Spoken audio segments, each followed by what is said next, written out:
Sam Demma, I'm so excited to be chatting with you, brother. Dude, this is like amazing. I'm excited. It's been a long time coming, man. And we start off every podcast by bestowing our illustrious gifts with, bestowing our illustrious gifts, bestowing our illustrious guests with gifts.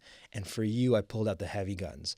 I got you the book that I've been reluctant to give anyone else. And I got this book from a mentor of mine, Greg Brown, who's going to be on the podcast later. But this is a before and after book, dude. This is Transformational Speaking by Gail Larson. There's not a lot of shortcuts in life. There's not a lot of cheat codes in life. But if there's anything remotely resemblant of a cheat code when it comes to speaking, it's this shit right here, man. It's a quick book, but this will take you from how you're speaking right now to that next level that you're trying to cross into, man. And it is all yours, sir. Dude, thank you. No, I appreciate that. Shout out to Greg Brown. When he told me about this book, like his eyes lit up and I'm like, this book sounds too good to be true. And then I started it one night, that same night that I got it, and I finished it like in one sitting. And I was just like, whoa, everything I know about speaking is wrong. Let's go back to the drawing board. And I haven't had a more successful quarter since.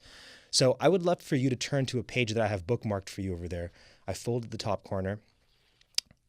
There we go. And if you could read principle number 2 for the audience. Principle number 2. You are a hero on a journey, and your journey defines your message. So let's start with Sam Demma's journey, because I want to understand how it is that you came to grace these TED stages, these keynote stages, travel across the country, and I think even around the world, if I'm not mistaken, to deliver your message. Let's try to understand where it came from. Am I correct in understanding that you used to be on track to be a professional soccer player? Absolutely. And it's funny, I'm in my head right now because underneath that principle was Joseph Campbell's name. And last weekend, my mentor taught me the hero's journey. Yes. All 12 steps. So that was just funny that you chose that page. And let's work through it. Like, let's try to figure out, like, you were in this place that we would call peacetime, right? Yeah. On track to become a soccer player, and then something happened that forced you to go into the world of the unknown and chaos, the special world. What happened exactly? Yeah, so let's go back. Yep. I was 13 years old when I got the first big break in terms of an athlete, and that was to go to Italy for 6 months, living on my own in a college with a bunch of international players, and it blew my mind. Not because I signed with a team or anything like that, but I was exposed to the professional culture. I saw how professional athletes in Italy were playing, training, living, eating together. It's the same as a hockey player here in Canada. You want to be the best hockey player? Come to Canada, right? And so seeing that opened my eyes. And I came back to Canada, 13 years old, before starting high school, realizing what I would have to do personally. It's on me. And I tried to recreate the culture all throughout high school, waking up early, going to bed late, practicing for hours. I would train. I did cross country in high school. And besides academics and athletics, there was nothing else. No extracurriculars, no clubs, nothing. Yeah, you were all in. All in. No parties, no drinking. Like, I didn't live the average teenager life. Not even a relationship, to be honest with you, which is something I look back upon now and kind of wish I did. But no regrets. Yeah. I'm still 19. You got time, brother. You got time. Yeah. So not the average high school, but it was paying off because all my time was being spent towards soccer. And so you put in, you get out, right? You reap what you sow. And in grade 12, I got offered a full ride scholarship to Memphis University on condition that they would see me play at a showcase. And if they liked again what they saw, they'd sign all the papers. They brought me on the official visit, which means they paid for the flight.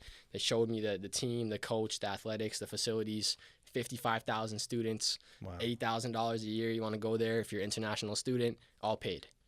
And it's like this is like the golden ticket. They teed it up for you. Yeah. It's like the first step. You want to go pro? This is the first step. This is it. Yeah. And every soccer player dreams getting a full ride scholarship, and let alone the free education you get with it. And so a week before that defining moment, which would be the showcase where they watch me play, I was playing in a friendly match with my team, meaning just me versus my own teammates. And it was about just before halftime, maybe the 43rd minute, I went shoulder to shoulder with my striker. His name was Zach. He's this big dude, not fat, but thick. Yeah, played for TFC. Yeah, just like it's a powerhouse. Yeah. And we bumped shoulders. I'll go hard. I bumped him hard, and I caught myself. He caught himself. And right when I caught myself, I realized something happened in my left knee. No. I didn't think it was nothing bad. I was in my head, obviously, the adrenaline's pumping. And for the next 5 minutes, I just ran around with some pains in my upper knee before deciding this is not okay. I got to get off the field. And I walked off the field. It was the middle of winter. I knew it was so bad that I just walked out into the change rooms, outside. It was like -10, snowing. I just started screaming.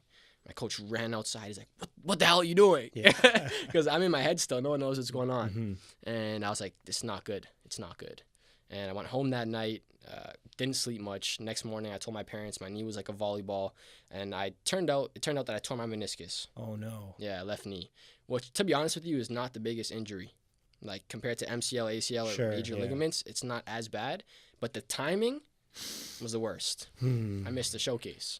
Oh, man. And to keep this story not too long, keep it short, I ended up getting the surgery done, getting back on the field. 4 months later, playing in a match, finished a slide tackle, stood up, started crying on the field.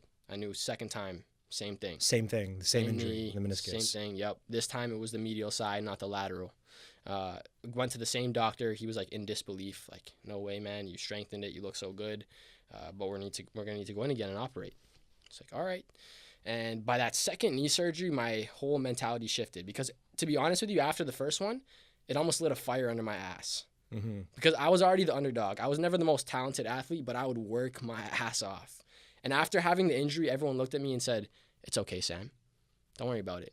Like, it's okay. Just do something else. Yeah. In my head, I'm like, you don't know who I am. Like, right. This is going to push me further. Uh-huh. I'm going to come back stronger than all these people. And then when I had the second surgery, the second injury, I came back and the whole narrative in my head changed from this fire under my ass to like getting poured with a bucket of water on my head. I felt like my fire was like being extinguished. Totally extinguished. Yeah, because the questions moved away from soccer and moved away to the future. And I started to think about things like, if I have this second and third knee injury, and I already had an existing hip issue that I still have today that requires surgery, if I operate on all these things before the age of 20, when I'm 35, will I be able to enjoy the necessities of life or the basic things that will bring me joy, like having a family and walking down on the beach without a cane. Right. And so those questions started to play over my head, but I still followed through with that second surgery. And the reason is that I attached my personal worth and my identity and my self-esteem to soccer. Right. I felt as if I didn't have soccer in my life, there was no Sam. All my friends were athletes. All my parents' friends were my soccer friends' parents. Everything I did was soccer, 6 days a week, 7 days a week. I didn't party. I didn't have a large friend group. So if there was no soccer, there was nothing. Wow, this is holy crap, man. I'm familiar with this story, but only in sound bites that I've seen online. But to hear it narrated as such is absolutely harrowing because you're triggering my own experiences burning out, which are similar in that I tied up my identity with an expression of output, that I was valuable as a marketer, as a leader, as whatever. And when I couldn't be that anymore, I didn't know who I was without that. And it's come up in this podcast a couple of times. We've talked about the LeBron James quote where he says, I'm not a basketball player, I'm a guy who plays basketball. Like, he figured it out. He's like, no, this thing doesn't define me. So whether or not I make it into the playoffs, I'm still LeBron James, family man, father, businessman, so on and so forth. But in your case, right, in the ascent to becoming the Sam Demma that you are, you had to latch on to that identity of soccer player, go all in, as we said. Yeah. And then once that was taken away from you, what did those moments look like where you were just infirmed, in bed, at home? Like, talk to us about what those days were where you couldn't play soccer. Yeah, so they were exactly what you said, in bed. I didn't really do anything, man. Like, I love reading, so I would spend my time reading books, but for what? I didn't really have a purpose. In fact, after my second knee surgery, 3-4 weeks in, I was just lying on my bed and I just started bawling my eyes out. My family came in, they're like, what's wrong? So I was just like, it's not fair. It's not fair. 17 years of work, it's not fair. You started when you were like really young, like 3, 4, like playing recreationally. Dude, probably in your mom's stomach, you were just like kicking shit around in there too, man. Who knows, man? Just headbutting her belly. Yeah, man. Just some bruises when I was born. But so I ended up having the second surgery though because of that identity crisis. I couldn't let it go subconsciously, and my ego was attached to it. And so I followed through and I got back onto the field. I took a 5th year of high school, which was frowned upon not only by my family but usually by everyone in society. Like, what are you waiting to get your life started? Go to school, get your degree. And I took the 5th year and I took it strategically at a gym because all my actions now had to be calculated. Yeah. Right? If I'm going to get this scholarship, I got to do everything properly. And so I would train in the morning and rehab with a team of physios for free in this gym that I got a co-op at. and I'd have to mop and do whatever else. But it was more about the athletic training and the rehab. And then at night I would have practice in Vaughan. So I'd do like 4 hours, 5 hours a day. And I was like, if I do this for 4 months, unstoppable. Who's going to stop me? Mm-hmm. And then it's like life just like smacked me in the face. 17 years is coming to a screeching, grinding halt. Yeah. I wouldn't even know where to begin if today you came to me and said, hey, Hamza, you can't be a marketer anymore. You can't write, you can't teach, speak, do any of the things that have become part of who I am. I wouldn't even know how to begin re-engineering my life, remapping it out. Like, who did you talk to? What kind of processes did you have to engage in to figure out the path that you're on today? Yeah. So real quick before I answer that, Please. It's funny about the LeBron James thing you said, because it's easy to recognize that I'm not basketball. I play basketball. Yeah. It's easy to say it, but if it actually happens to him, I'd love to see what would happen. You know what? Now that you say that, I do think there is something to it, because maybe you're seeing with what happened with the Lakers this year is a reflection of LeBron James not identifying as a basketball player. I think maybe mentally he checked out. And even though like LeBron James checking out, he will be better than anybody who's checked in. But in order for him to play at the elite level that he wants to, I think he needed to mentally be all in, and he wasn't. It's just an interesting thing to think about, because I think everyone attaches their identity to something. And it's good to be conscious of it, Right. like LeBron James said. Right. But at the end of the day, I think it's so hard to like just detach. Totally. Yeah. And I'd be a hypocrite if I said that I didn't identify as a marketer, right? Yeah. I can't do my best work as a marketing professional if I'm not bought into it. Yeah. This is another phrase that's come up in the podcast. It's been like, if you want to master something, you have to like it. You have to genuinely enjoy it, because if you don't, you're not going to do a lot of it. And if you don't do a lot of it, you're never going to get good at it. It's true. And so in terms of the transition, I didn't really speak to anyone. It actually came through a teacher I had. And it was like sheer luck. And I call it luck, but I don't believe in luck. Opportunity meets preparation. Yeah, man. Yeah. And so it's almost as if my role just was a transition. And I look back, and my mentor helped me analyze this. I was the leader on my team, the one who was always there early, always staying late, motivating everyone else. I went from soccer player to speaker. And a speaker it's a similar position. You're not an athlete, but you're motivating others. You're inspiring others. You're spreading wisdom like a captain on a team. But how it happened was through a world issues class. So I was in my second semester of grade 12. This is after my second knee surgery. I was totally checked out of school, not doing well. And there was this one teacher, Michael Loudfoot, and the only reason I listened in his class is because of literally this book. If you want to change the world, tell a better story. He told the best stories in class. He told the best stories, and not just like great stories, but the way he told it. The first day of grade 12, second semester, he walked up in front of the class and he said, "Don't believe anything I ever tell you. If something I say makes you curious, I want you to go home and verify the facts yourself." Damn. And that hit me so hard. I was like, that's my teacher. Yeah. He's telling me not to listen to him? Like, I got to go to a different school. Well, that's a good teacher, man. Like, he's teaching me. take me for don't take me at face value here. I mean, do your own investigation into this and seek your own knowledge. Yeah, he's teaching you, like, here's how to think, not Right. what you should think. I'll present you with some ideas and wrestle with them and try to take them away and come back and challenge them. Exactly. So from that first day, I was already engaged. And then what ended up happening was his passion kept coming through. The rest of the semester, he would get up in front of us and he would scream, like literally, "Who has the power?" People would be shopping on their laptops on like Amazon. And I'm sitting there and my eyes are open and I'm just watching. Yeah. This is insane. And his passion just rubbed off on me. The same way, you watch a motivational video and Sure. just feel the energy. It was perfect. It was like the right message for the right student at the right time. Like you were primed to receive that message. And like you said, there were other students in the class who were shopping online on Amazon, doing their thing. Shout out to Amazon Prime, right? Big sponsor of a Student Life Network, one of our biggest brand partners. Nice. But you were attuned, laptop closed, cell phone off, keyed in to what was being said. Yeah. And now you began this transformational journey that is seeing you go across the country speaking to multiple, hundreds, thousands, tens of thousands of young people. What are the key messages that you share when you're doing these talks? Yeah, so I didn't get to it, but what came from that class was a lesson that he taught. And so it's almost as if it's not even mine, but my teacher's that's been graciously given to me. And what it was he broke down the lives of figures in history this one day in class to try and prove to us that although they were all different people, they all had different genders, they were all of different ages, different passions and purposes. They all had their nuances, but there was one thing that was common among them all that allowed them to do such huge things. And that common thing, if we chose to embody it, or if anyone chooses to embody it, they can also do massive things, whether it be changing your life or changing the lives of other people. And when I asked my teacher, and everyone was like, "What is it, sir? What is it?" And he said, they all took small, consistent actions that led to these massive changes. It's thousands of small actions at the beginning that lead to a massive change. Everyone sees the March on Washington. No one sees the thousands of lectures, the thousands of handwritten letters, the thousands of phone calls. Petitions, yeah, signed, so many things. And of course, there's a tipping point somewhere, but it's the thousands of small actions that started off. And when he framed it like that, in my head, I was like, change is tangible. Mm-hmm. That's the first time I felt as a young person I could actually do something besides soccer. I don't have to be Soccer Sam like my email address. Soccer Sam.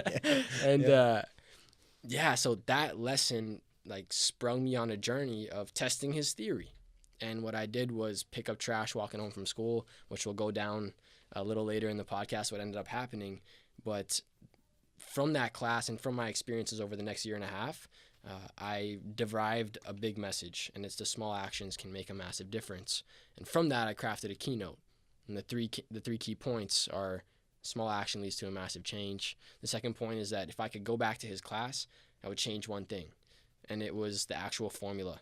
I would rewrite it to say it's a small, consistent action compounded over an extended period of time that makes a massive difference, because people just give up too early. How do you this is so fascinating. And like, I think philosophically, small consistent actions and ideas into action are very much linked. In fact, one might be a precursor to another. I don't know which one.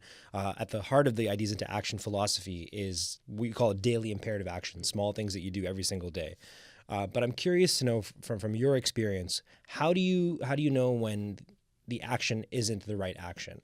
So let's say, I'll use myself as an example over here. I've been doing the same workout for the last 5 years, man. I have not seen any benefit beyond just the ritual of going to the gym and feeling the endorphin rush. But as far as bodies are concerned, like, there's been no dramatic transformation. How can I use your philosophy of small, consistent actions to gauge whether or not that small, consistent action is the right action or not? I think it's different for everyone. I'll explain how I do it. Yeah. I heavily rely on my gut for a lot of the decisions I make. And I feel like we all have a voice that tells us, like, a lot of the time when we're doing something that we should be or we're doing something we shouldn't, we've just been conditioned to be really good at suppressing it. And that's the reason why I took a break from studying school and a lot of other choices that I've made. It's just like reflection. At the end of the day, you look in the mirror and you're like, did I do the things that I needed to do? Not what I should have done, not other people's opinions, the things I needed to do. And that kind of question will, first of all, bring the truth up, and you have to have that truthful conversation with yourself. But in terms of the small actions portion of it, I would say, are you doing something uncomfortable?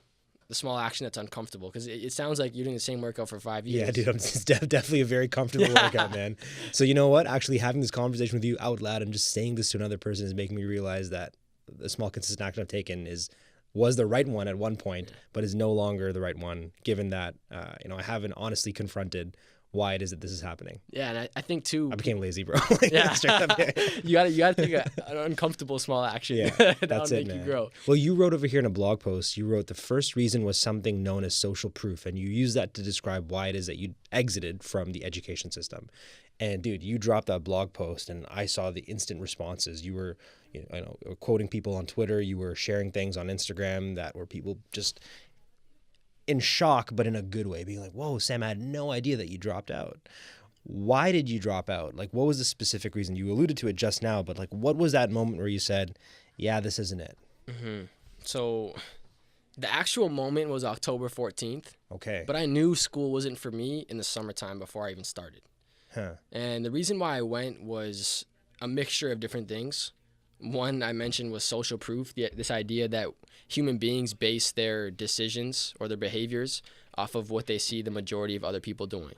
For example, if you're in a line and everyone's on their cell phone, you're going to pull out your cell phone Sure. subconsciously. Yeah. And so you see this path already ingrained in life where kids, mass amounts of kids all go to university at the same high time. school through post-secondary to their dream job and get in a relationship, start a family, like the offense. treadmill, right? Yeah. Big offense. There's a treadmill that exists in the collective mind. Interesting. So you were on this treadmill from high school through to post-secondary. And everyone really is, unless you're conscious of it. And I wasn't. And so the first reason I went to school was that I saw everyone else around me doing it, right? The social proof piece. I thought, oh, this is the correct thing to do. But it's just based on what you see everyone else doing. Sure. And that really forced me to go along with the opinions of others. And I use the word should, which is the second reason why I was in school. I have a mentor. His name's Alvin Brown. Shout out to Alvin Brown. Yeah. And I'll go and do like sit down sessions with him, and he'll pull out a notebook. And while we're talking, he just writes down words. He doesn't write down like advice or anything, just words. And at the end of our conversation, he'll say, Sam, you said the word I want to be, but you already are. You need to change your language. You're tricking your brain. He would say things like, whenever I say the word should, he said, why? Why? No, you have to change that with I want to, right? And you have to be careful of the word need and like all these words. He's very focused on words because you change your words, you change your world, change your life. Yeah. And so the word should got me hung up and like literally pushed me into being in school. Yeah, Sam should be doing this. Sam should be doing that. Yeah. Versus. Or an 18-year-old kid should, which is the society version. Exactly. But I had mentors who I also looked up to who said, the degree is still valuable and you should get it. Right? Should get it. Should get it, yeah. And in my head, I was like, oh, I look up to these dudes. Like, they're right. And then that tied in with seeing everyone else doing it. It forced me in. And I was there. And so the tipping point, which you asked, where it kind of went haywire and I totally decided I had to go, was October 14th, sitting at home.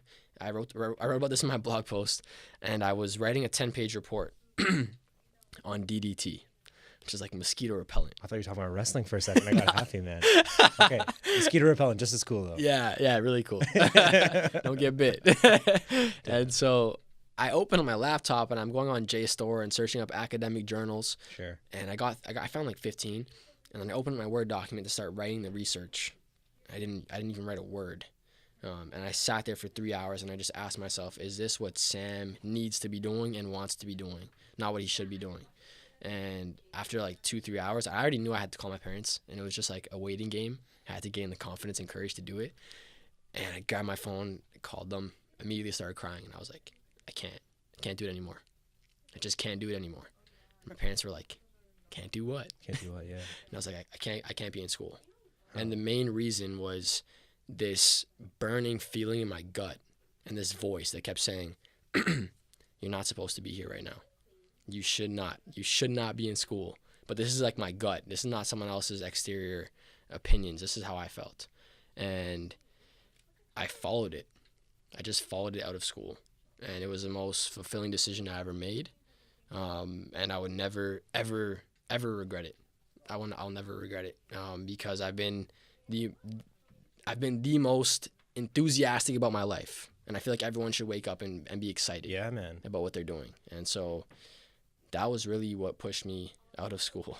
I love that, man, and you know what? For anyone listening to this who might be disagreeing with the premise of dropping out of school, I'll challenge the listeners by saying this. I think that the education system in its current form is far from perfect. I think that one of the biggest mistakes we make is we hold students back who feel ready to graduate. Kwaku and I have talked about this at length. Like, Kwaku's been ready to graduate for like 2 or 3 years now, man. It's just like, so what is Kwaku doing here? Like, why is Kwaku still paying to keep himself incurring this opportunity cost when you can easily go out there right now and charge top industry dollar? Mm-hmm.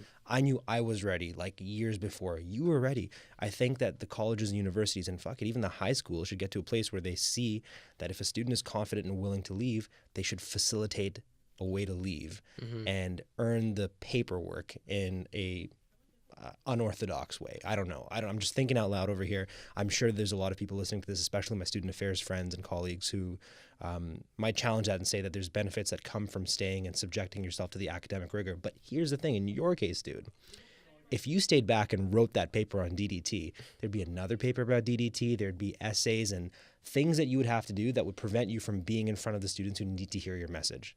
Yeah. And so the quote that I was trying to find earlier before I went off on this little rant over here, is Pablo Picasso, who said that the meaning of life is to find your gift, and the purpose of life is to give it away.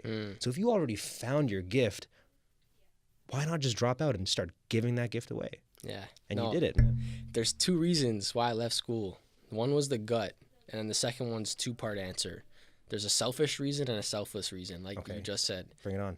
And the selfish reason was I love speaking to young people. It fills me up. I absolutely love doing it. I know that I have this gift and I can share it. The selfless reason is that I'm 19 years old. I challenge anyone listening to go on Google and search up youth speakers, the best in the world. Most of them are at least 25, 26, 27. Now, if I go to school, get my degree, and then start speaking, I'll be like I'll be like every other youth speaker that speaks. Sure. The same age. I realize right now that I have this opportunity because I'm literally sometimes younger than the audience. Yeah. Than university students. I'm only 2 years older than a high school crowd. I dress like them, I walk like them, I eat like them, I talk like them, I listen to the same music. And so if I wait 5 years, I'm going to leave the opportunity to impact a certain demographic or a certain percentage of the audience, which I wouldn't have the chance to later on. And so those are really the 2 reasons. And like you said, I know what I want to do and I know what my purpose is. And school's not going to teach me to build a speaking business and how to impact people's lives. Dude, to do it. Good for you, man. Have you encountered any detractors or any haters on the way? Have you bumped into anyone who said you're too young to be doing this, you shouldn't be speaking, go live some more life, and all the other bullshit advice that others got? Joseph Campbell's journey, after you get into the special world, you meet your allies, your enemies, and your friends and supporters. People leave out the enemies part, man. The enemies is a big part of that. Huge part, right? Yeah. And they actually kind of sometimes forge you into a better version of yourself. I think so. Depending on how you take it. I've met a whole ton of friends, I'll tell you that, because people are attracted to someone who doesn't do what's normal. Yeah. Because subconsciously and deep down, everyone kind of wants something that's not the normal path of life. Totally. They're just too afraid and don't have the courage to go for it. That's why movies are so popular, right? They allow us to rehearse those simulations. Yeah. So in terms of enemies, I've met a whole bunch of people. Like anyone in particular that tried to like stop you from being on the path that you're on right now, speaking wise? Specifically stop me? Or not even stop you, but it was like, hey man, maybe this isn't for you. I'm going to think real quick. I asked that because, and while you're thinking about that, I had somebody in my life who did that. I'm not going to put them on blast, but someone who I'm still very close with, who I still consider to be a friend and a mentor. But this person said to me, you're not serious about this. And, that just stuck with me for a very long time. I was like, what do you mean I'm not serious about this? Because that comment came from a place of looking at all the things I had on the go. I was running an agency, I was teaching, writing, speaking, doing a whole bunch of things, and this person's criticism was that because I wasn't all in on speaking, therefore I wasn't serious about it. And that bothered me, and I haven't had a chance to tell this person that it bothered me, but I wish he would have said what I'm saying to you right now, which is, dude, you found it, go all in, keep going in, because even if it's one person in the audience who's listening to you, absolutely worth it. It's funny, because if you go back to that guy or the girl that told you that, I'm kind of curious to know whether or not they're following their true dream or passion. Because typically when someone tells you you're not serious or are you sure about this, it's because they're not sure about something or they're not serious about something. So they're projecting their own insecurities. Yeah, it's like they're looking at you, but you're a mirror. Interesting. That's what I think. And when someone tells me you can't do it, I think it's typically because they didn't do something.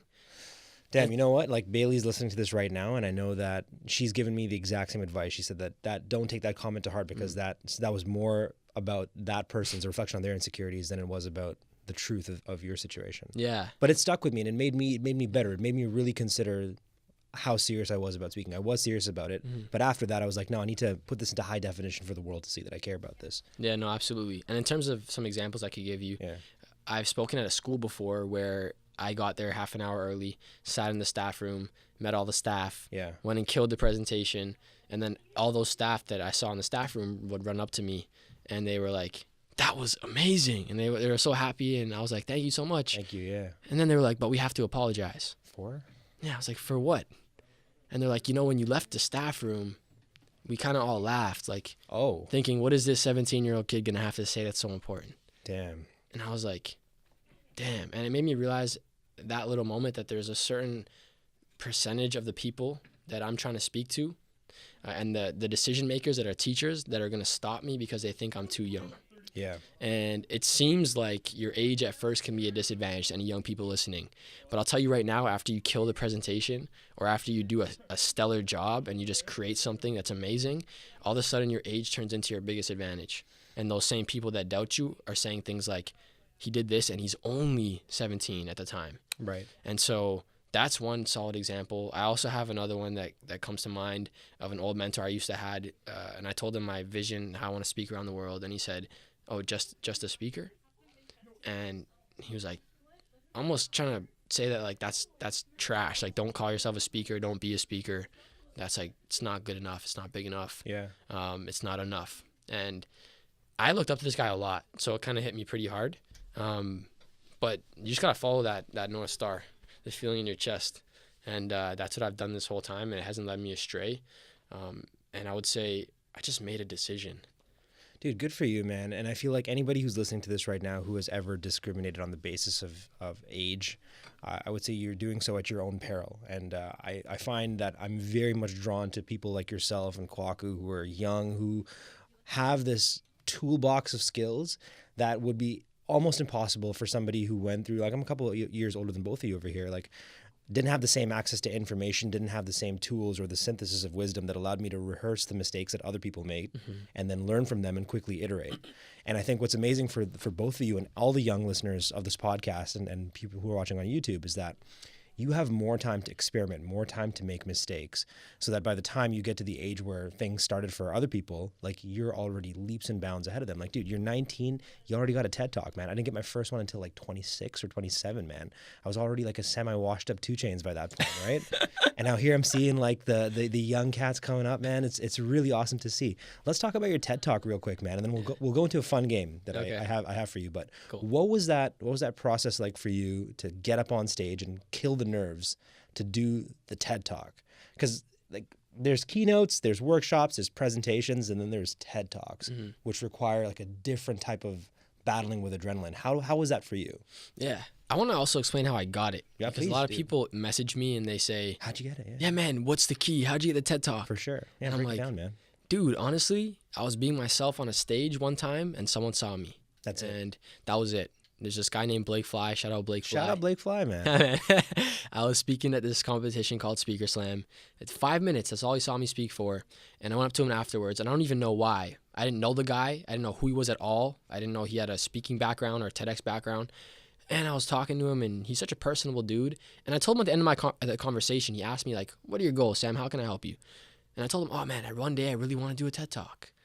And that was the last conversation I had with the guy. I never met him again. 6 months later, I got a call from TEDx Youth Toronto. Yeah. The organizer is named Anthony, and he's like, Sam, we want you to speak at our conference. And I was like, What? how'd you find me? He's like, oh, Blake Fly was our MC last year. He just put in a word for you. Fucking shout out to Blake, man. So I was like filled with gratitude at that Yeah, moment. yeah. I was like so thankful, and it made me realize, like, you want more in life? Give. Yes. Give absolutely. more, man. Absolutely. You want to receive more? Give more.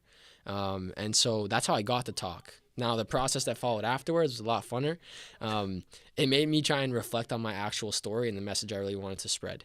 And so I spent like hours in my shower, which is kind of funny. Yeah. I practiced most of my speaking Same in my here, shower. bro. Same here, man. I still have a G-Shock. Yeah. And I bring it in there because it's waterproof. Yeah.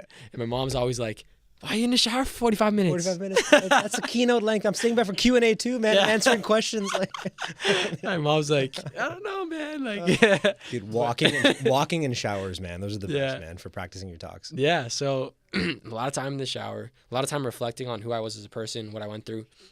You know, a lot of time thinking about how I could package the message in a way that it's not just about my life story, but about the lives of everyone in the audience. And so a ton of practicing. I didn't really get coaching or anything like that. I wanted to be as authentic as possible, the Sam Demma, no one else. And so I went, I delivered it. The moment of, like, of course, when you're starting, you're like, it's heart's pounding, Yeah, right? man.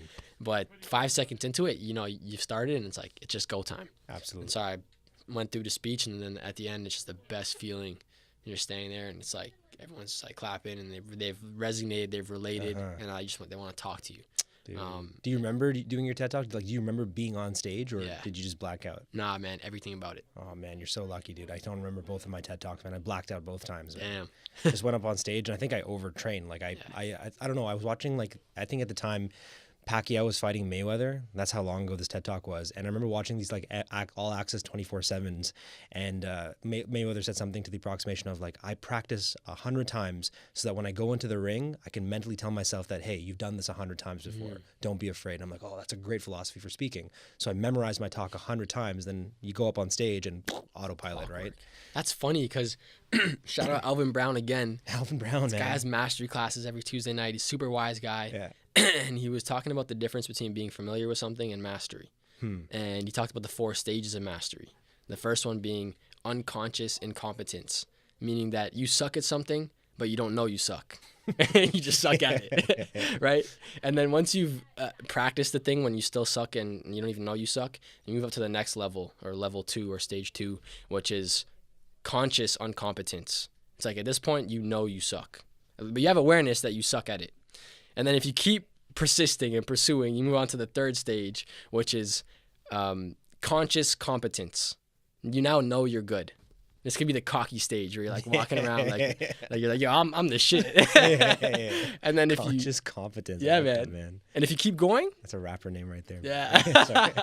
If you keep going through the cocky stage, you'll hit unconscious competence. Ah, interesting. Where you're so good and you don't even remember that you're like, that's when you practice your speech 100 times, where you just blank out but you still perform. Yeah, that was unconscious competence. It's the Bruce Lee kick, right? Yeah. Practice the same kick 1,000 times. At any moment you can just pop. It's a reflex. Done. So, dude, on that note, man, let's jump into this game over here if you're down to play it. And we have to ask if you want to play it because sometimes it takes our illustrious guests out of their comfort zone. And they're designed to do that, but in a fun way.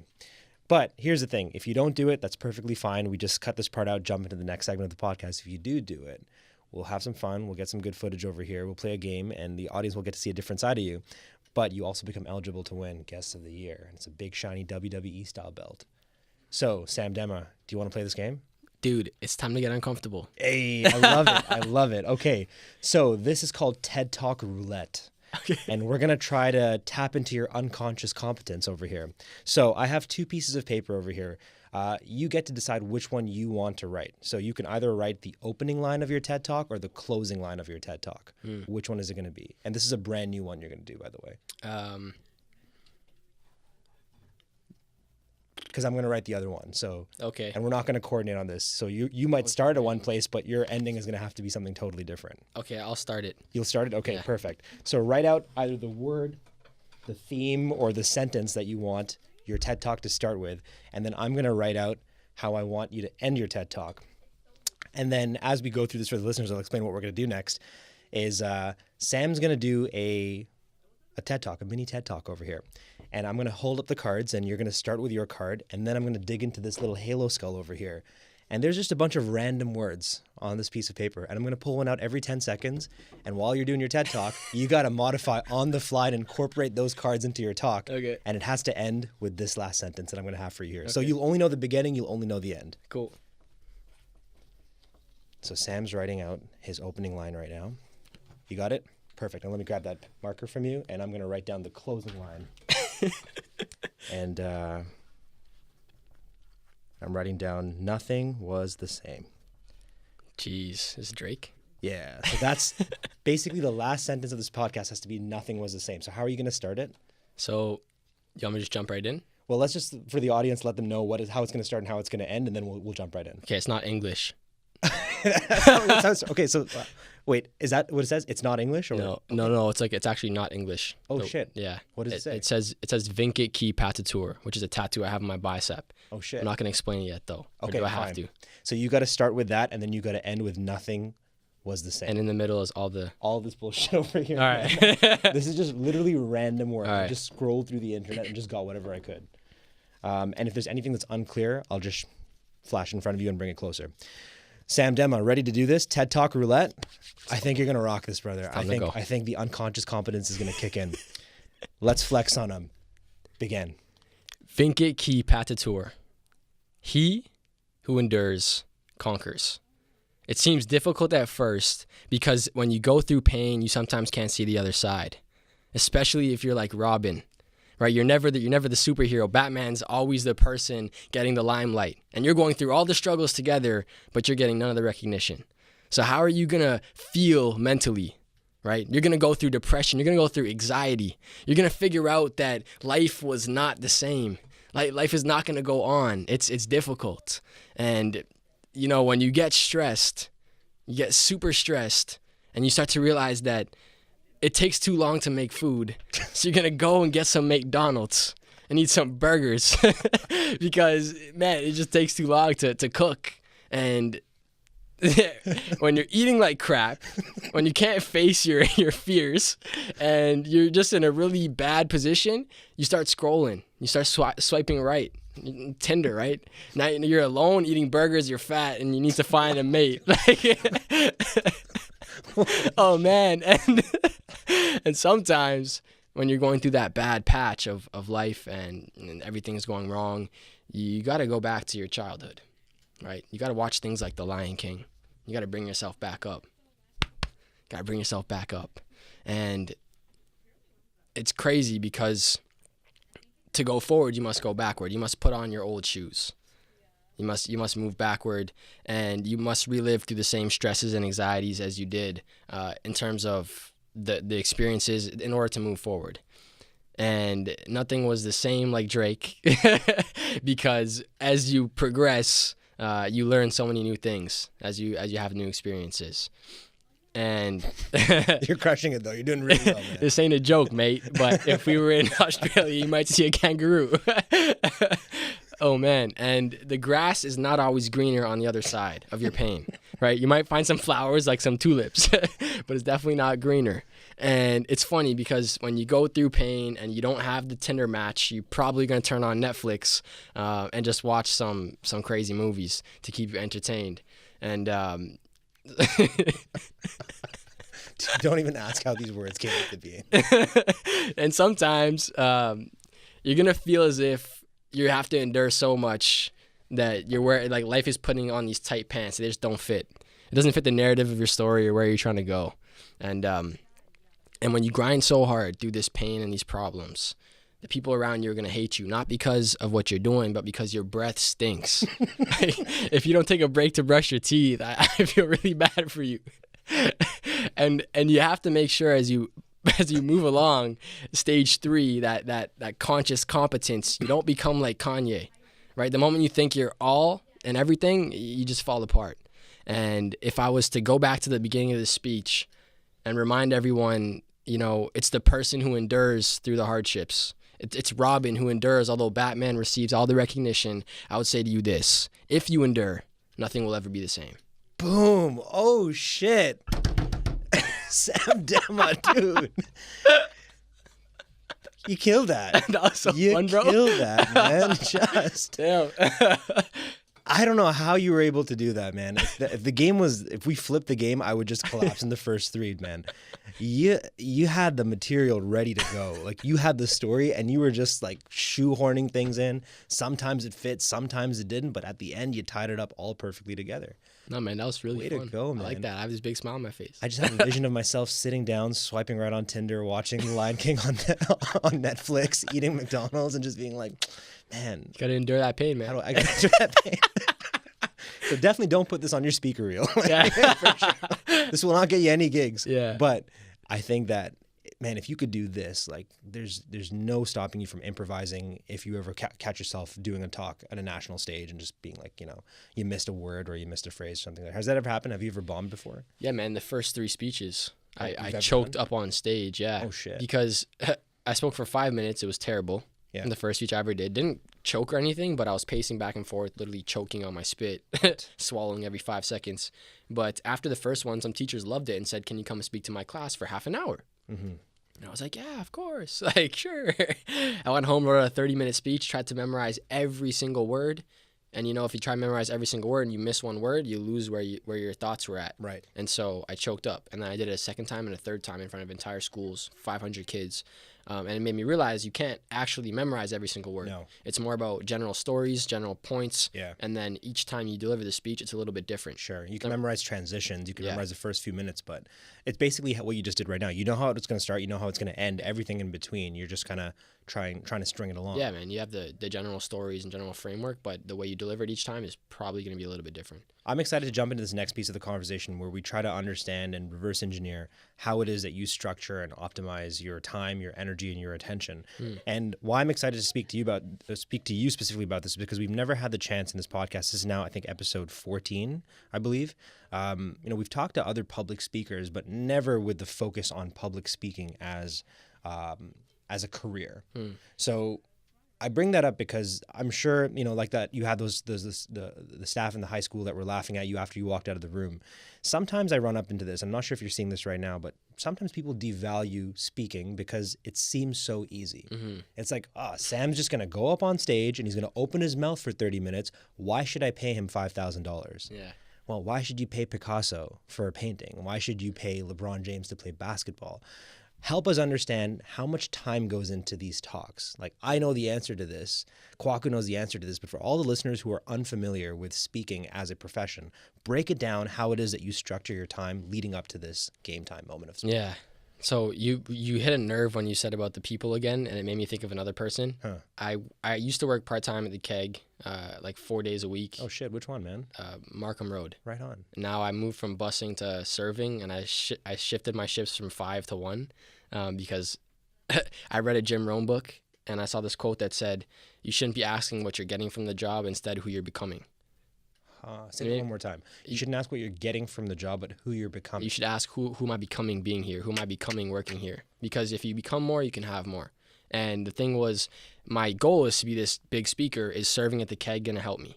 Absolutely not. So I reduced the shifts down to 1. And to be honest with you, it's like a psychological blanket right now. It's like a safety net, which I'm probably going to let it go. I will let it go in the next couple of months because it's not serving me. It's not letting me go full out. Although I am, but that one day is like, oh, it's okay. I still have a job. Right. But it's going to be gone soon. But the point I was trying to get across was there's a guy there, another server, who watches my videos, and he says, oh, bring me to your speech. Like, I want to speak. I can speak. You're a motivational speaker. Like, that's trash, right? And it just kind of hit me. I was like, oh, you think it's that easy? Like, good luck, man. Good luck. Good luck. And so in terms of the time that I put in, it's all the time. All my time is spent on speaking, almost all of it. PickWaste is another avenue for me to speak and spread a message that I really care about. Right. But it's everything I do is catered around speaking. I've spent probably over $10K on speaking education. Holy shit, man. Like, there's Jane Atkinson. I bought her coaching program, 12 weeks. I bought all of her books. I invested in Youth Speaker University. Yep. That's Josh Ship's course. Yeah. $2,000. Top youth speakers. Yeah. I also bought the ticket and the flight to California for their live event in June. I went to CAPS convention, $2,000, Vancouver, housed myself in a hotel, and networked with a bunch of professional speakers, all the professional speakers in Canada. I bought countless books. The people I've talked to, I've probably called every youth speaker in Toronto. I've talked to you. I've talked to Juan Bandana. I've talked to Shane Feldman. I've talked to Blake Fly. I've talked to Sean Karungo. Yeah, shout out to Sean, man. I'm trying to get him on the podcast. I don't actually know him, but I can make the connection. That'll be great, man, for season 2. Yeah, I love that, man. I've talked to you Ryan really, Porter. You've immersed yourself in this world. Like, you're dead serious about this. Yeah. You're making all the moves that I think a person should make if they want to get serious about their craft and speaking. Yeah. So, in terms of pre-speech, to give you guys a little bit of insight, weeks following up, I will go into my basement every morning to start the day, and I'll work through my presentation. Almost every day, I'll work through it, and not memorizing the words. I don't have a sheet in front of me, but working through the main points and then the transitions and the flows. Yeah. And sometimes I'll do it on camera so I can watch it later on. But for weeks, I'll practice the talk. And to be honest with you, I see so many speakers that will create 15 different talks. And Josh Ship explains it best in his course. Your priority is one solid talk. Yeah. One killer talk. Don't create your second and third one until your first one is 10 out of 10. Yeah. If you're not getting 3 referrals from every speech you give, your speech is not good enough. Yeah. The best marketing material as a speaker is your talk. Always. So literally, it's just one talk. It's the same talk. And over the next 2 years, after every speech, I bring a notebook. And you realize that you say different things that might hit the audience. You write it down and you iterate the talk. And after 2 years, you're going to have this masterpiece. I love that. And then you move on to the next one. That's so cool, man. And you got me thinking about a lot of things, man. we were talking just right before the podcast, before you showed up, actually, we were talking about Jordan Peele dropped a new series, The Twilight Zone. So the first episode came out literally today. And I would encourage you guys to watch it. So the first episode is about a comedian.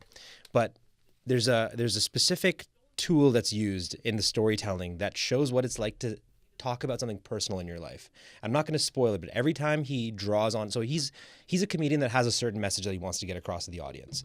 Nobody's receptive to that message. So what he starts doing is he starts to tailor his talks by diving into parts of his personal life and extracting painful stories. But every time he extracts a painful story, something happens. And I'm not going to spoil it for you guys, but you should watch it. Okay. And I think about, like, you saying, and you said this earlier in the podcast, where you get up and I'm sure when you tell the story about you as a soccer player and the hurt and the pain that you went through, there's no way you can fake it when you're up on stage. Like, that's real emotions. You're tapping into something that only you've been through, like hurt and pain and agony that you felt. And it's not fun, man. Like, you might be up there smiling and moving around, being animated, and people in the audience might be gasping and cheering and whatever, but you walk off that stage and like, I'm sure you need some solid recovery time. And that's what people don't recognize. That people that are hiring you to speak realize that when you get up on stage, like, you're bleeding, you're cutting yourself open. People don't realize how hard it is to make someone else do something. Yeah. And that's your job as a speaker, to move someone's ideas into action by talking. And so you're up there 45 minutes to an hour, sometimes an hour and a half. It's a long time, man. Like a workshop. And you give it, like, every ounce of your energy. You have to. Like, with the passion and the way you tell the stories. Like, I finish speeches sometimes, I drive home, and I feel like I need to sleep for like 6 hours. Same. And my mom's like, why are you so tired? And I was like, I delivered a speech. And then she'll say something like, well, teachers do it all day. And I was like, no, they don't. It's different. No, they don't. It's 10 times different. It's 10 times different. Like, the only reason why my teacher impacted me is because he believed wholeheartedly in what he was teaching me. And among all the other teachers I had throughout my whole education, they didn't, like, care. It didn't seem like they cared enough. It seemed like they hated their job. And they were just there to fill space and time and make a salary. Right. And so when you add the passion into your talking, you get tired quick. Because you're giving up a piece of you. Do you ever do back-to-back talks, like in the same day, or sometimes you do one day and another day right after that? The most we've done is I've done is 3 in one day. Shit, man. There's 3 elementary schools. Wow. And I was wiped out. Oh, dude. After that one talk, if I don't immediately go into the second talk, it's a disaster. Like, if I have even like 5 seconds alone to myself after a talk, I'm wiped, man. Yeah, and even like your throat starts to hurt. Yeah. And you're just, it's tough. Because you don't want to phone it in for the third audience. Like, you want to make sure that they get the same impact that you would have given the first audience. Which is why when, like, Drake does these back-to-back shows, I'm like, what are you doing in between all of this? You're just drinking, like, honey ginger tea and having somebody massage your throat. Like, I don't know, man. Yeah. Like, wow, man. Let's talk about energy now. So when I speak about energy, I kind of want you to draw on some of the things you might have learned from your days as a professional athlete and how it is that you've carried that over into your life. Because you talked about those small, consistent actions. So what are those small, consistent actions that you bring back from a part of your life that prioritize peak physical condition and fitness? And how do you now apply that to elite speaking? Yeah, so I think even if you look back at sports, to get to a peak state is about consistent action. So you want to be like a really fast runner or a really high endurance, you have to run every day, right? So in terms of speaking, you have to speak every day. And it doesn't have to be in front of an audience of 50. It could be in your basement by yourself. It could be at a podcast. It could be at a Toastmasters club, but immerse yourself in the act. And so from the athletics point of view, actions that I took back then that I've continued over because they still have a mutual benefit on what I'm doing are things like meditating. Taking time to reflect. And I do 2 types of meditation. One is where I shut off my mind, and the other one's where I let it wander. And I think sometimes people get caught up in the fact that sometimes they have thoughts. But if it's conscious thought, like you sit there to think, you get the best ideas. And so I use it for both. And those have served me a lot. And I usually get up feeling like super energized. The second piece is the diet. Like, you are what you eat, what you not only eat, but consume. And you consume from 3 different areas: your mouth, your eyes, and your ears. What are you eating? What are you watching? What are you listening to? Yeah, this is media diet. Yeah, essentially. It's like a holistic view, right? Yeah. So, like, what am I listening to? What am I watching? And what am I eating? And the habits that I've adopted from back then were things like drinking lots of water, eating good foods like greens, less red meat. I practice intermittent fasting, Nice. so I only eat from 12 to 8 p.m. So Cut off now. You can't eat anymore. yeah, man, all done. Oh shit. Yeah, so sometimes it's tough. Yeah. But the thing is, if you look back in history, like human beings, they didn't have a fridge. This is true. You want food, you got to go kill it. Yeah, man. So you wake up and some days you wouldn't find an animal until 4 p.m. It's always instant, man. Farm to table, man. Yeah, it's funny. We have this easy life now where it's like you can have instant gratification whenever you want. Sure, you just go man. open the fridge, That's it. Fire up some Pop-Tarts, man. Yeah. Yeah. Literally. So I would say things like that. I practice fasting, meditating, eating healthy, watching what I consume, like in terms of media. And yeah, I would say like I have other practices like journaling and stretching. But those are kind of all very broad, and everyone hears them all the time. But it's good because I feel like with what's happening right now, we're on episode 14 of the podcast. There's definitely common threads. So people who've listened to all 14 are picking up on some of the patterns. Like I've certainly picked up on them just in the first few episodes, which is like fitness, sleep. And so even though it might seem like a tired idea, strung together with the pattern of high performers across different industries and vocations is really fascinating. So let's maybe switch this up then for the last bit over here. So let's get to something specific to Sam. When we talk about attention, I'm fascinated with this concept of valence, something having intrinsic value that draws you to it. And I think you can't have valence without having aversion as well, like something that you're afraid of and something that you're drawn towards. Has Sam Demma articulated what success looks like and what failure looks like?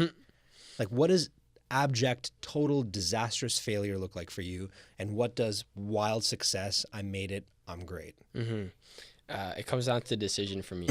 So in a successful version of Sam Demma's life, it would be able to make whatever decision he wanted and follow through. And like there was nothing else holding him back. But what are the parameters on that? Like what would a decision be like? I don't know, hop on a private. Oh yeah, like the like actual. Yeah. Okay, so it's not based on materialistic things for me. Good, yeah. I want to be able to speak more, Okay. like a ton. If my life was filled with speaking every day, I'd be happy. Yeah. Because I know I'd be impacting others. And right now, it's not my decision because I don't have thousands of people knocking on my door. Yeah, I'm doing like maybe 100 keynotes in a year or 50 keynotes. Sure. But it's not so much that I can say I want to speak here at this event because they invited me. Well, I had 5 other options, but this is what I want. Right. I would also say a successful life in me would be a life where I can schedule things how I want in my calendar. I already can to a degree, but so much so that I could say I want to block off a week and I know I'll be fine. Yeah. Not Financially, physically, yeah. Yeah. Because I want to be able to spend more time doing simple things in life, like dancing on a beach in Costa Rica and spending time with family and friends. And right now I feel like I'm in this tunnel where I'm sacrificing a lot to so that when I'm 25, I can flip the script. Right, so a successful life in the future will be one where I can choose how my times fit based on all the options I have given to me by so many other people. One where I can speak a lot, and one where I can do the very simple things in life that bring me the most happiness, like dancing. Dude, that's incredible. That's an incredible amount of self-awareness that you're demonstrating for 19, man. Like, shit, man. When I was your age, dude, I think I was still playing Yu-Gi-Oh! I swear to God, like, me and Amr were still meeting up at his house and, like, stressing about, like, whose blue-eyed white dragon card was, and, like, we misplaced that shit. Yeah. That's wild, because now at 31, I've arrived at the same conclusion that you've reached at 19, which is money's good now. How do I buy back my time? Yeah. Because I don't have time. I've steady streams of income coming in, but now I want to do exactly what you said and flip the script and figure out how it is that I can make this much money, make more money with exerting less of my time and having to not be physically in places to make that money. Yeah. Speaking seems to be the answer, but for me now it's about like, what do I want to speak about? Because I don't want to just do a bunch of keynotes, and especially now talking to you, I'm thinking maybe I should just get rid of all of my keynotes and only focus on 3 of them. I've got like 7 in rotation right now, but that's 7 that's confusing the audience. They're like, what does he speak about? In your case, there's some very clear themes that you speak about. You speak about mental health, you speak about your personal journey, and we didn't even get into PickWaste. We should talk about PickWaste a little bit as well before we close off the podcast. Do you have a talk that's dedicated to PickWaste specifically? Yeah. What's the title of that talk? It's actually like a whole brand, so it's not like a keynote. Okay. PickWaste is like an educational company that delivers educational content. So I don't have like a program name for it.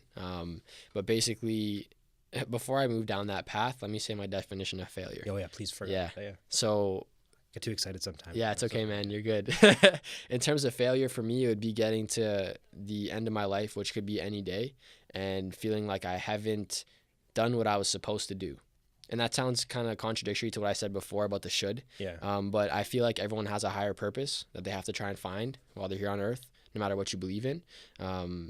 That's my personal belief. And if I don't do that thing, I'll feel like I wasted my life. And the difference between the should is that you define that should. It's not an external definition. Yeah. You're not following somebody else's blueprint. You're following your own. You've telegraphed into the future what it is that you want to do, and now you're just following through on that. Exactly. So I would say... Not realizing your potential would be hell.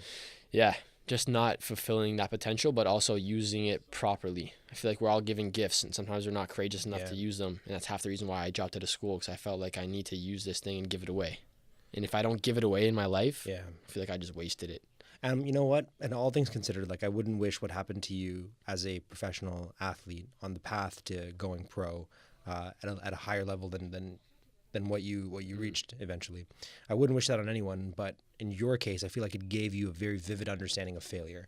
So you're not just saying that this is a definition of hell for you. You can actually feel it. You can actually recall what it was like being in your bed, crying, talking to your parents, and asking yourselves, "Is this it?"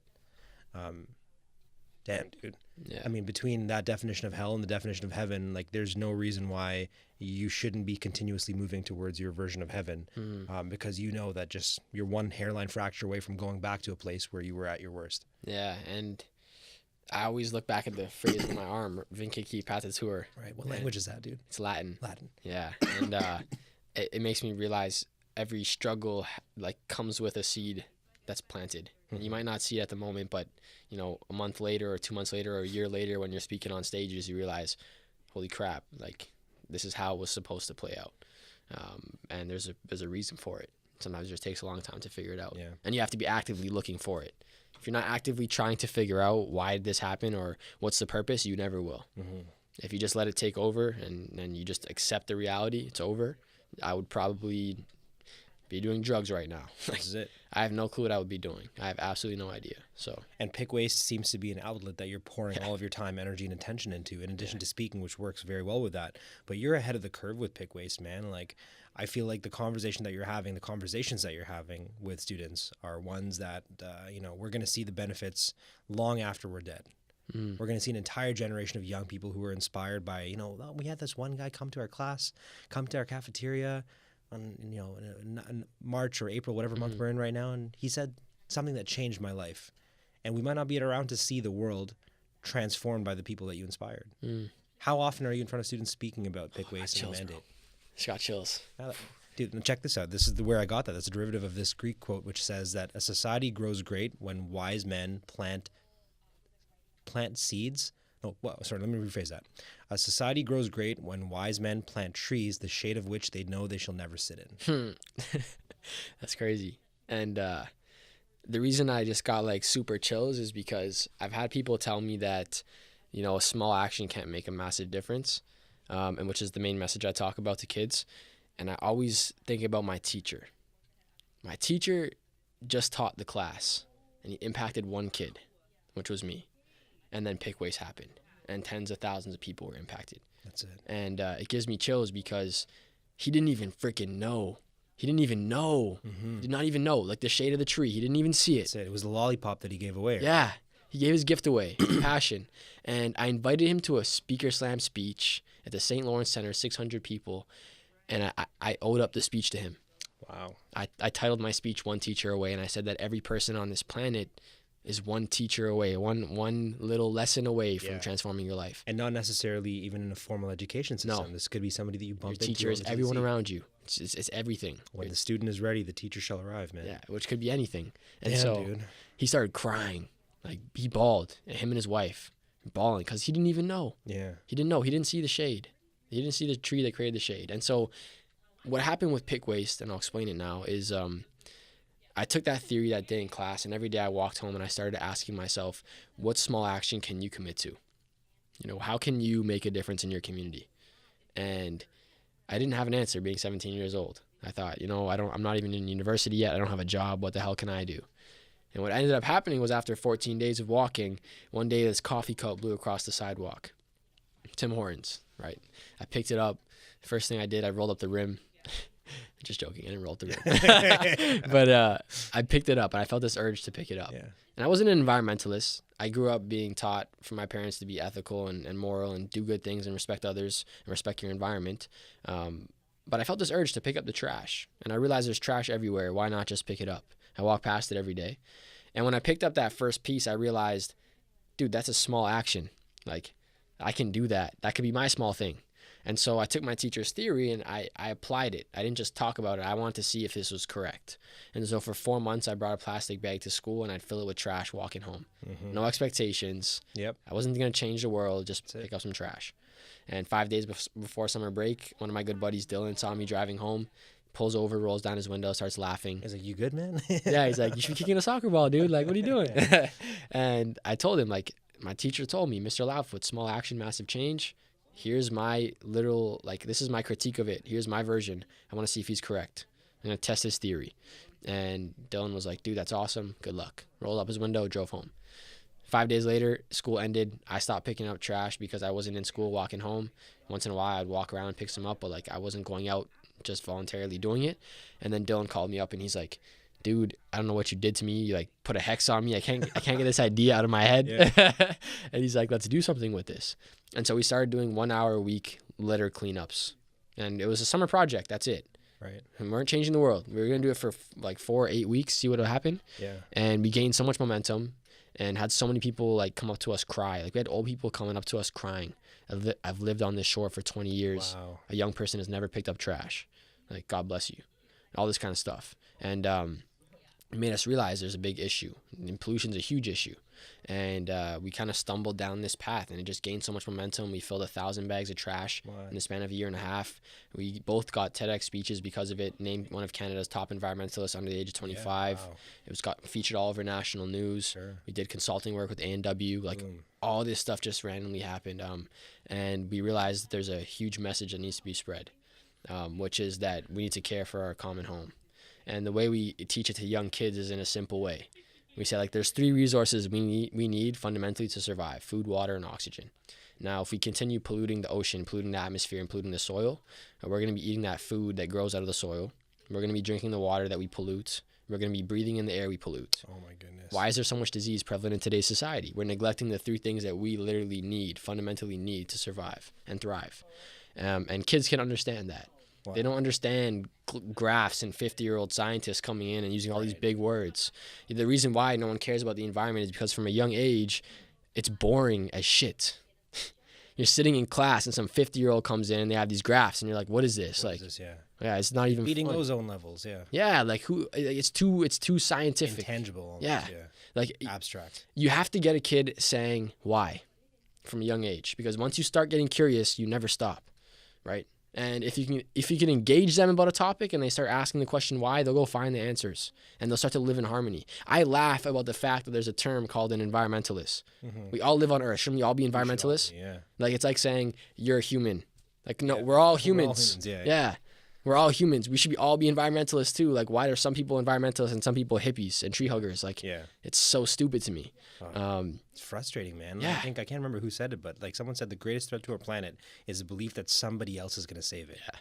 And it's exactly what you did. It's like, take me back to times where I cleaned up my neighborhood when I used to live in Scarborough. Like, we had a neighborhood that seemed to have been neglected by the municipal services. And I was like, what the hell? Like, we pay our taxes. We're living in a priority neighborhood that just people don't want to come through. And garbage got to a really bad place, and I remember a few of us got together, shout out to RACA, Robinstone Association, Community Association or something, and we would do exactly what you did. We cleaned up the neighborhood.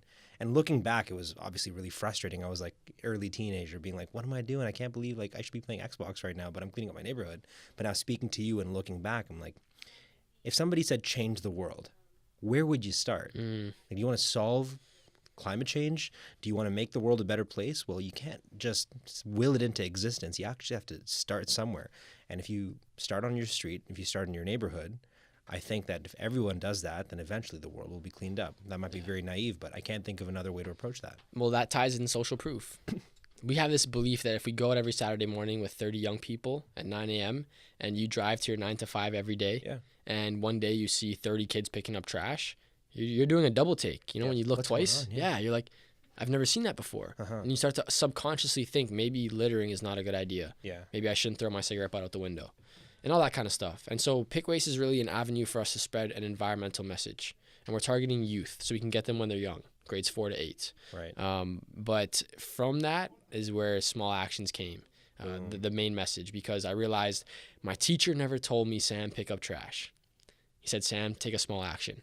The reality of the situation or of the world is every kid has a different passion, purpose, or North Star. Their version of success. And it might not be the environment. And for me, to be honest with you, that's a piece of my puzzle, but the main sauce is a lot bigger. And it's about just inspiring other people to follow their own North Star with a small action. Wow. Because they can create their PickWaste, whatever that might be.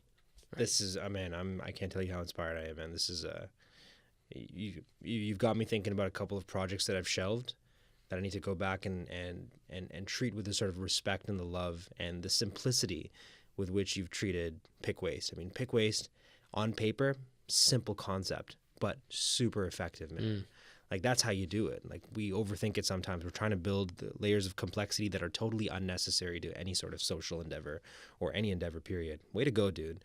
And as we close out, we'll definitely get into how it is that people can get involved. I would love to get involved, even if it's just like having you as a sponsor of this podcast and whatnot and raising funds for this. I want to get behind this in some way. Cool. The community wants to get behind this in some way. But before we get into that, dude, the last segment of the podcast is a rapid fire round. These are 10 hand-picked questions just for you, sir. And the challenge here is that you can't overthink them. You just got to answer them with the first thing that comes to mind. Cool. Sam, Demma, 10 questions, rapid fire round. You ready? Always. Let's do this. Number 1, what's your favorite TED Talk of all time? Why Your Job's Gonna Suck. By? Larry Smith. Okay. Or Why You'll Fail to Have a Good Career. Sorry. Larry Smith. Why You'll Fail to Have a Career by Larry Smith. Yeah. Interesting. I'll check that out. What's the last book you read?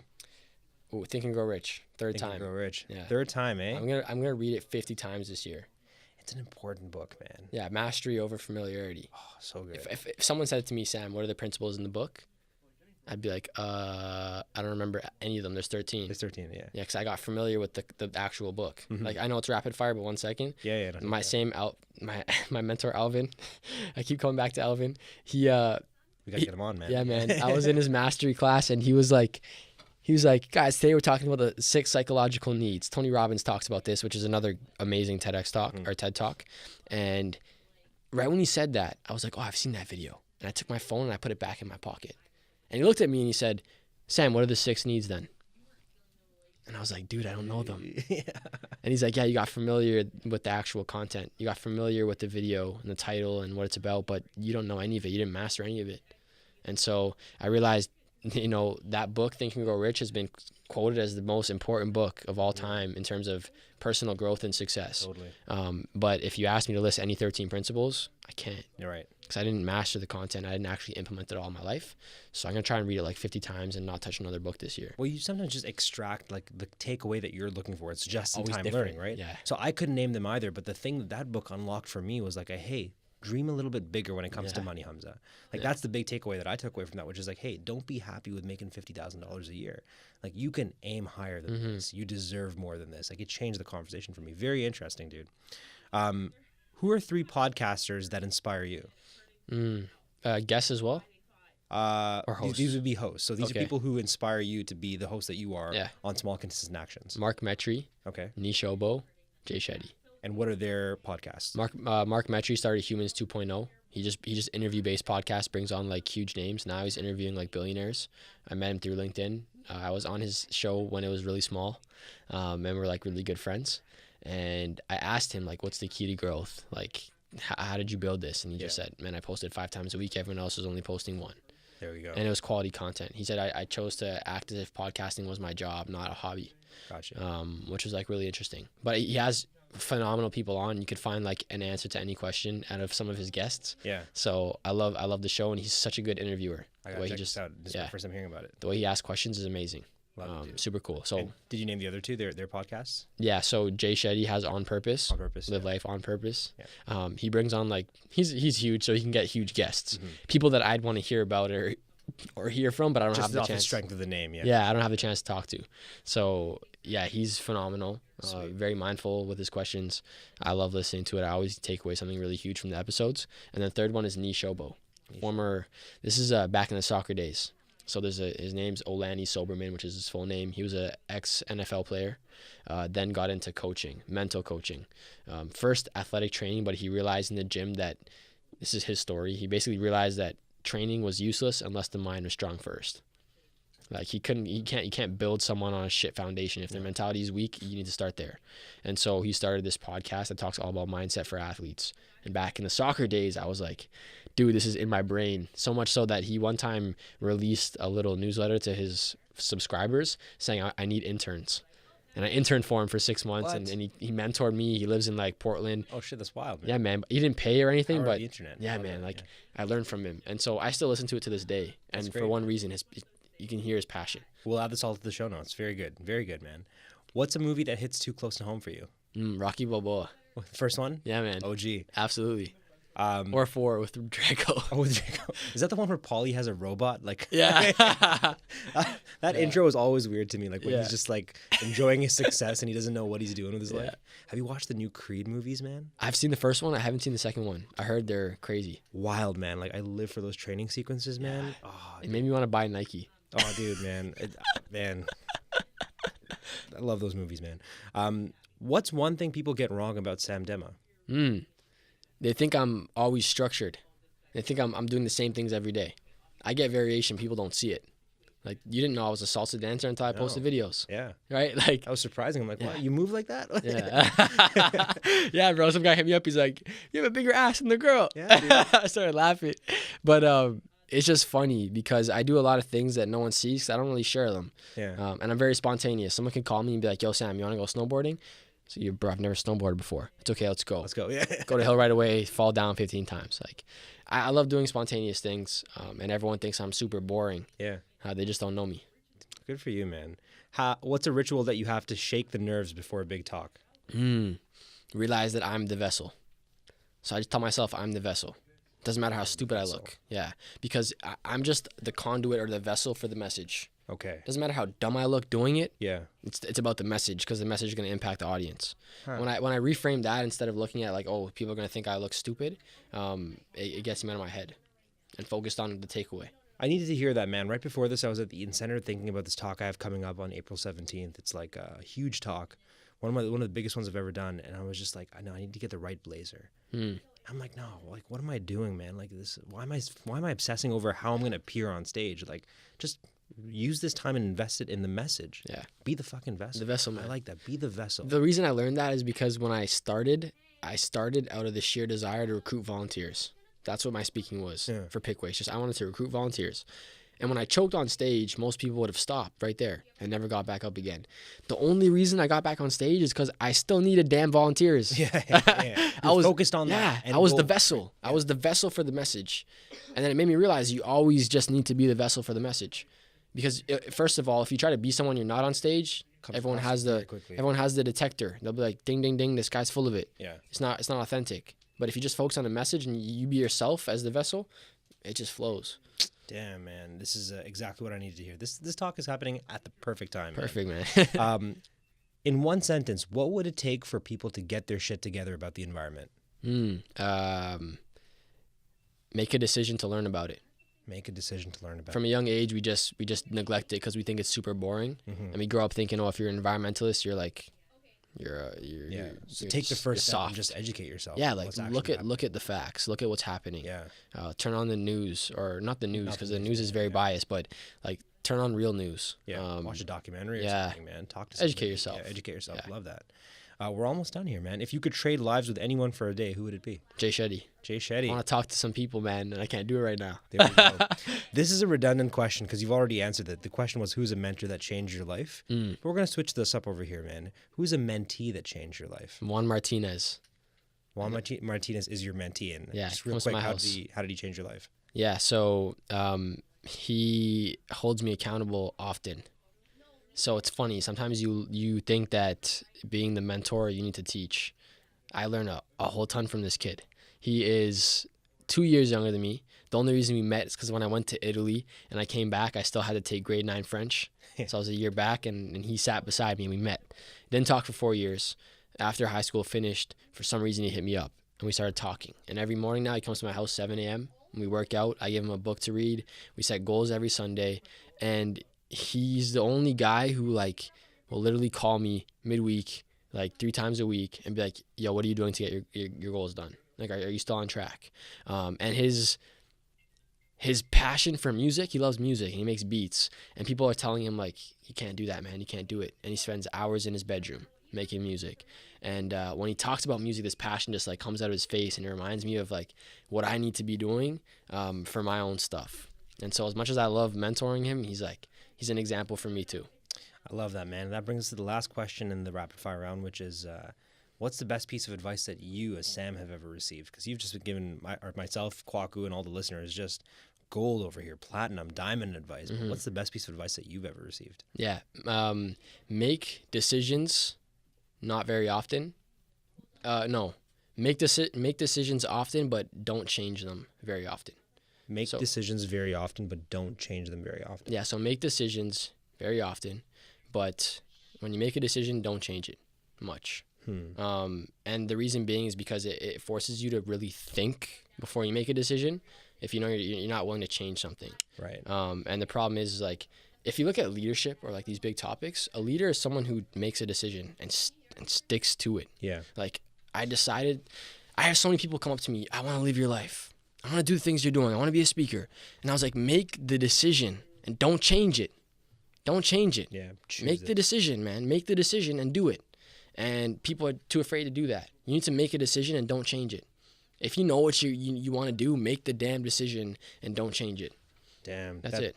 That's it right there, man. If we ever get around to renaming these podcast episodes, I think this one's going to be called Make the Damn Decision. Yeah. Brother, we did it, man. We banged out like an hour and a half on this podcast, man. Crazy. Way to go. Let's close this off with just sharing how it is that people can follow your adventures online, where they can get involved with PickWaste, and where they can see you speaking next. Let's start top to bottom, right? So you've got your own podcast, Small Consistent Actions, and where can people subscribe to that podcast? Yeah, on my website, on iTunes, on Stitcher, Nice. on Spotify, all platforms. Awesome. Very good. And then upcoming speaking gigs, man. Do you have any ones that are open to the public? Yes, there is the Canadian Sustainability Conference. Okay. That's huge. May 14, 15. Right Keynote on. speaker, Craig Kilberger. Oh, shit. Yeah. Yeah. So I'm like super excited. I want to meet him. Oh, way to go. So dude. that's open. Okay. There's also the Spark the Change Conference, which is June 14, 15. It's about making change. Yep. Open conference. And you're going to be advertising this on your social, right? Yeah, I'm going to post it all. The Encourage Me Ajax Conference, which is May 1st, I believe. Okay. Celebrating 20 change makers in the community. Very good. Open event. It's free. You can attend. Dude, I would free. love to pop by into some of these men and see you speak, man. That'd be great. I'll send you all the stuff. Please do. Yeah, I'd love to see you. I'd love to see you speak too, man. Yeah, man. So those are a couple, and then there's a bunch of schools, but those aren't really open. Okay. Those are the only conferences that I could think of off the top of my mind right now. Right on. And if people want to follow you online, what would be the best places to do that? Yeah, so samdemma.com. My name is spelled SAMDEMMA. Great blog over there. I was going to say, yeah, I also post 2 blog posts a week, Tuesday, Thursday. I release 3 podcasts, Monday, Wednesday, Friday. So a lot of content pushed out, and I post all my speaking stuff on there and videos and whatnot. So website's definitely the main ship. Mm-hmm. And then off of that, I use a lot Instagram and LinkedIn, which is just Sam_Demma on Instagram, and LinkedIn, my name, Sam Demma. I mean, that's it. Perfect. And what about PickWaste? Where can people learn more about PickWaste? Yeah, so pickwaste.com. It's not pig. I had someone telling me one time, like, PickWaste? PickWaste? I was It's a like, different business model. yeah. So pick as in PICK waste.com is the main ship. That's like the website. Check everything out there. We post blogs there once a week. Gotcha. And then also PickWaste on Instagram, PickWaste on Twitter, PickWaste on LinkedIn. And yeah, that's really the And main how can spots. people get involved with PickWaste? So if there's any listeners out there who are like, hey man, I love what PickWaste is about. I want to get involved. I don't know how. Like, is there a way that they can contribute from afar? Yeah, absolutely. So we have 2 options. People can come to our cleanups, which is like it's every Saturday, but we're changing the model a little bit and moving away from smaller Saturday events to one large monthly event with like 6 different community groups each month, and do like a big one with like 60, 70 people, just so we can get the message out to a broad variety of people instead of the same followers that see us post every Saturday morning. It's a little bit of a strategy as well to get the message out. But in terms of contributing from afar, I would say like you can contribute to this cause by like educating yourself. That's like the main thing. Yeah. Like the reason we started PickWaste is to spread awareness. And if you contribute by literally just educating yourself or becoming curious about the environment, I'll be extremely happy. In terms of like tangible actions you can share our stuff on social media. We have an ambassador program where you can share, like put a link in your bio to help us spread awareness. You could also start your own cleanup group, which is an option, but sometimes it fails because people don't have the reason why behind it. So if you have the reason why, definitely hit me up. We'll organize it. But if not, it's no problem. I love it, brother. For all the listeners out there, thank you so much for tuning in. I'm just going to echo Sam's advice over here. Make the damn decision. Whether it's to follow him online, which you absolutely should do, get involved with PickWaste, revisit that project that you got inspired to revisit based on this conversation over here. Just make the damn decision, and we'll catch up with y'all next week. Sam, thank you so much. This has been awesome. Thank you, Hamza. See you next week.